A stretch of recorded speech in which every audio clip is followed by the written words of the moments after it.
Hello mga kamars, mga kapars, magandang Sunday afternoon po sa ating lahat. God bless po sa ating lahat. For today's video, ako ay naka-ready na. May bit-bit na ako ditong pagkain ng aking mga alaga kasi pupunta kami sa Bust. Ano ba yun? Bust. Yung pinupuntahan naming place na mayroong mga pusang gala na kung gusto ng mga tao na maglaro, pupunta kami doon kasi mayroon kami ditong pusang pinapasok ni panganay kagabi. Nandito, kaya ako pa nagalaw kasi dito yun sa panang kukulit na na-convince ng dalawang bata na i-adapt yung pusang ito. So, dadali namin sa veterinarian at papa-inject kahit bawal sa amo kong lalaki. Amo kong lalaki is ayaw ng mga pet sa loob ng bahay. Pero wala siyang magawa. Grabe, kawawa nga yung bunso kong alaga. Kasi dalawang cross finger talaga kagabi para lang mainganyo yung nanay na mag-agree. Tapos, okay naman sa nanay ko. Ang problema yung tatay ko is ayaw, napilitan lang. So, ngayon, andito ako, sinundo.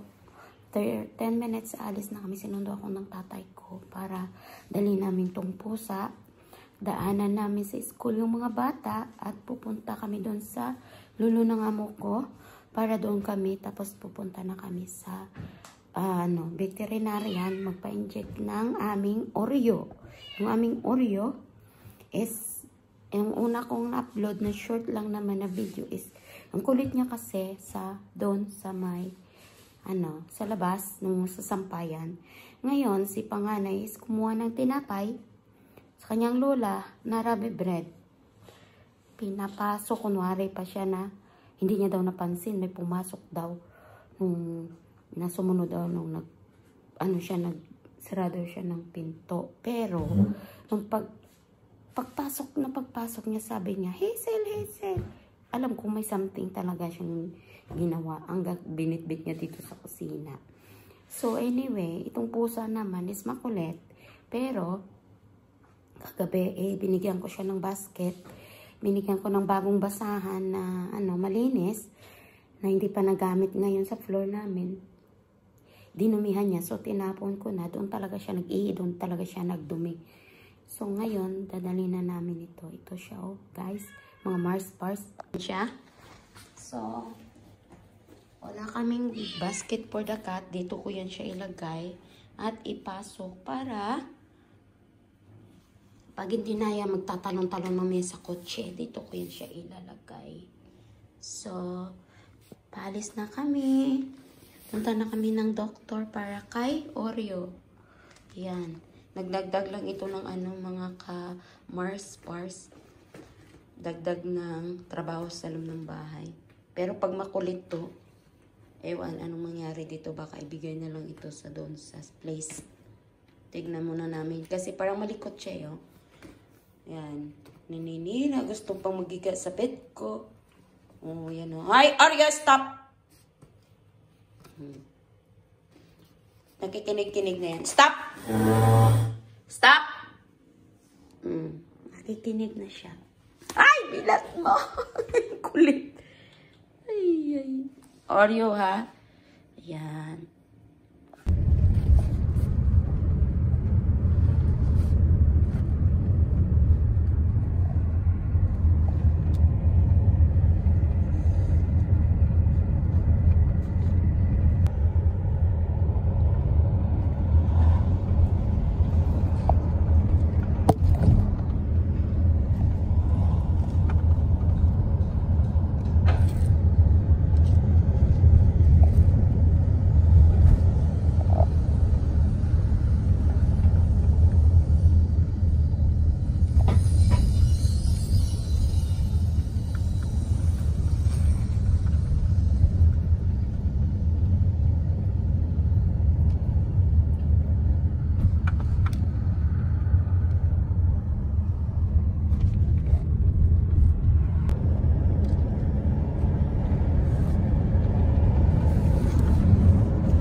So, dito kami ngayon sa car na kasi yung amo ko is kinuha yung dalawang bata. So, naiwan kami dito ni Oreo. Si Oreo makulit. Ayaw na malagay sa bag. You know. Nasa gate na yung, andyan na yung dalawa nasa gate. Lagay natin ulit si Oreo sa ating bag kasi matataranta na namin yung aking pangalaga na maliit. Set! Oreo set. Yung ganyan lang mga Mars. Andun na si amo, nandun na sa gate. Oh. Set bag! Kulit! Kulit! Ayan o.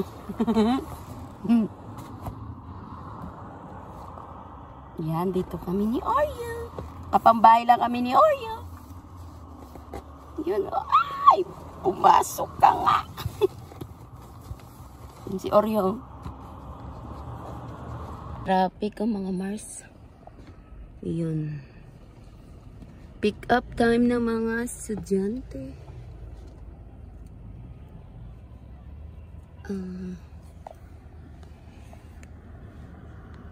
Yun na. Maambon na. Sana kaya yun sila? Ang daming coaching na dito park. Dito kami nakapark sa malayo. Tsaka ma-traffic kasi. Let. Mag-antay ka. Magpunta na tayo ng doktor, ha? Si Oreo makulit. Huwag mo lang akong hian dyan, ha? Wala akong baong extra. Yun. Kita-kits na lang tayo doon sa mga Mars sa clinic. Doon yun. Lagi ko naman parang twice na kami nakapunta doon. Ako nakapunta. Ito naman yung iba dyan, oh. Naupo sa akin. Kita-kits na lang tayo mga ka-Mars, ha? Clinic. Bye-bye muna. Wala, tagal pa rin. Nagantay na lang kami.